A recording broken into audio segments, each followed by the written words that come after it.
A cobra já começou a morder o rabo. Bud Light, Target, Best Buy, Disney, Marvel, entre muitas outras empresas, tiveram perdas astronômicas depois de insistirem em campanhas que promoviam pautas woke. No Brasil não é diferente. Magazine Luiza, Bis, Natura, Bradesco, entre tantas outras, também já sofreram com prejuízos causados pelos boicotes dos seus clientes pelo mesmo motivo. Nas redes sociais, ativistas identitários se acusam mutuamente. Não tem nada mais esdrúxulo do que ver duas pessoas se engalfinhando por alguma discordância em relação aos 457 gêneros criados pela comunidade Over the Rainbow. Ninguém se entende mais. Artistas lacradores são vaiados enquanto algumas canções de músicos até então desconhecidos e que respeitam a tradição popular viram fenômenos de vendas. Até no cinema, a lacração começou a virar fiasco nas bilheterias. Mas o que é que está acontecendo com a pauta woke? Em matéria de capa publicada na Veja, Amanda Peck reclamou do exagero dos wokes. Segundo a jornalista, o wokeísmo tem na origem a virtuosa intenção de combater injustiças e promover maior diversidade e valorização de minorias. Leque que abrange negros, imigrantes, mulheres, homossexuais e trans. E continua no outro trecho. A radicalização da cultura woke, no entanto, faz mais mal do que bem à causa pela qual milita. Mas não se deixe iludir, tá? O wokeísmo é uma fraude desde a origem. Nunca foi pela diversidade, nunca foi pelas minorias, nunca foi pelo planeta, nunca foi pelo amor. Mesmo o termo tendo sido cunhado por estudantes universitários americanos brancos, contaminados pelo marxismo 2.0 da Escola de Frankfurt, a ideologia woke precisou ser turbinada artificialmente por bilionários que enxergaram uma oportunidade de controlar o sentimento das massas, desejo de todo liberal capitalista. O lixo cultural que você teve que engolir nas últimas décadas não é nada mais, nada menos do que a consequência da velha luta por poder político e econômico. Em poucas décadas, palavras e termos foram inventados ou distorcidos e invadiram o vocabulário de países do mundo inteiro. Identitarismo, ideologia queer, lugar de fala, machismo tóxico, dívida histórica, colonialismo, homofobia, gordofobia, transfobia, etarismo, negacionismo, fascismo, entre muitos outros novos conceitos, pipocaram no Ocidente. O wokeísmo não é um movimento natural. O estrago promovido nas universidades americanas, a ponto de arrastar para o esgoto reputações como a de Harvard, por exemplo, que tirou nota 0 em liberdade de expressão em 2023, foi imitado no resto do mundo. Hoje no Brasil, o Oritimbó é o tema preferido nos trabalhos daqueles universitários imbuídos do espírito woke. Mas essa já é a geração que foi alimentada com estrume. O fato é que trabalhos acadêmicos tirados do fiofó foram ganhando cada vez mais espaço na academia à medida em que a virulência dos ativistas crescia, irrigada pelos bilionários que investiam em todo tipo de iniciativa woke. A indústria cultural também se deixou corromper. Gigantes do cinema como a Disney e Marvel inundaram suas histórias com ideologia woke.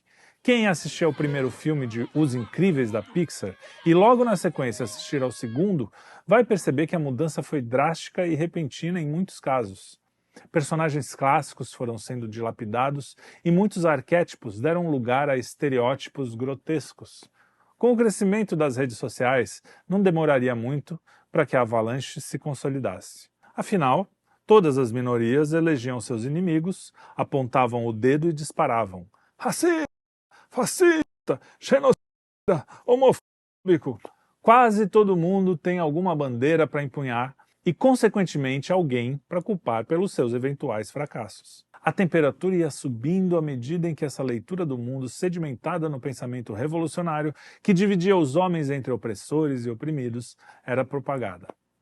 Todo mundo precisava encontrar sua bolha. Entramos na política do cancelamento.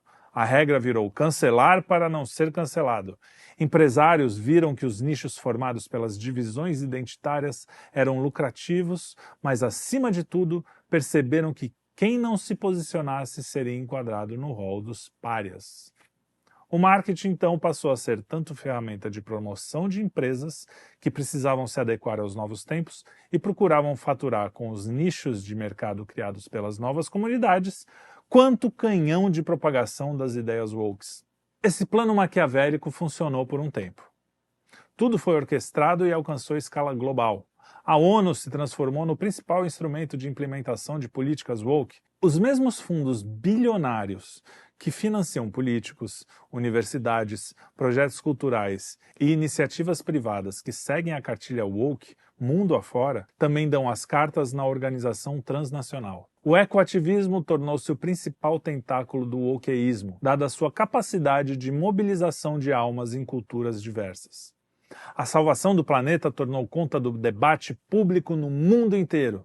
Previsões apocalípticas que nunca se cumprem foram alardeadas. Os bilionários conseguiram finalmente mobilizar o globo.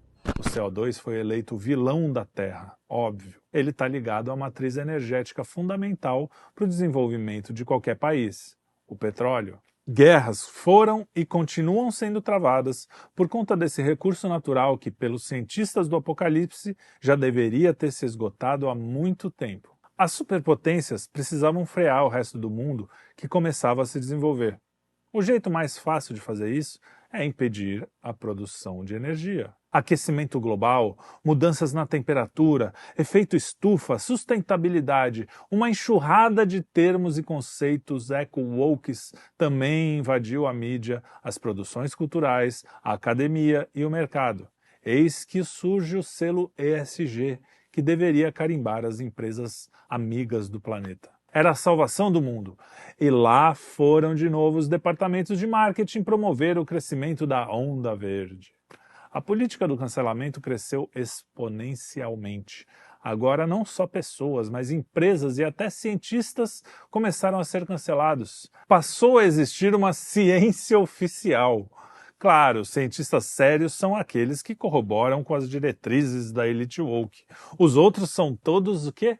Negacionistas. Mas como isso seria possível? A ciência não deveria zelar pela confrontação de ideias? Pelo menos foi isso que eu aprendi. É muito simples.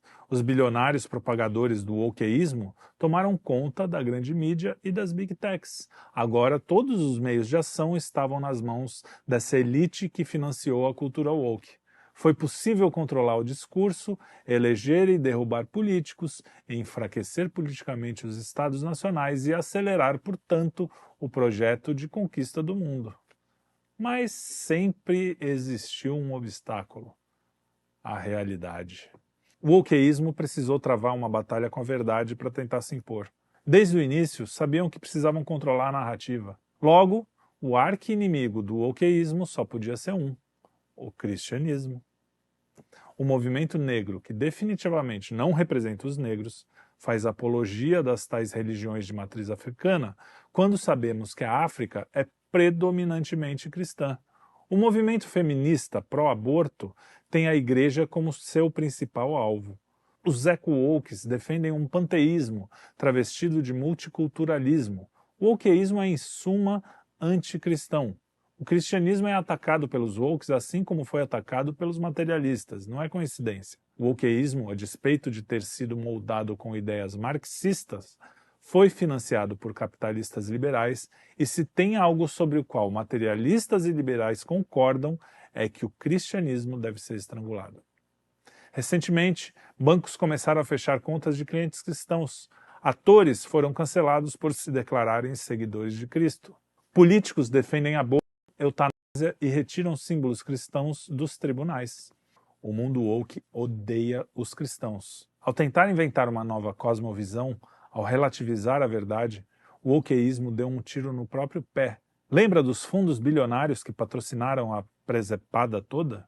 Pois é, agora estão tirando o time de campo. As pessoas perceberam a cacofonia do discurso woke e não compram mais a ideia. E quando é que bilionários aceitam perder dinheiro, não é mesmo? Nada mais terrível para um mentiroso do que a verdade. A mentira é tagarela, mas a verdade não precisa dizer nada para se pronunciar. A verdade é.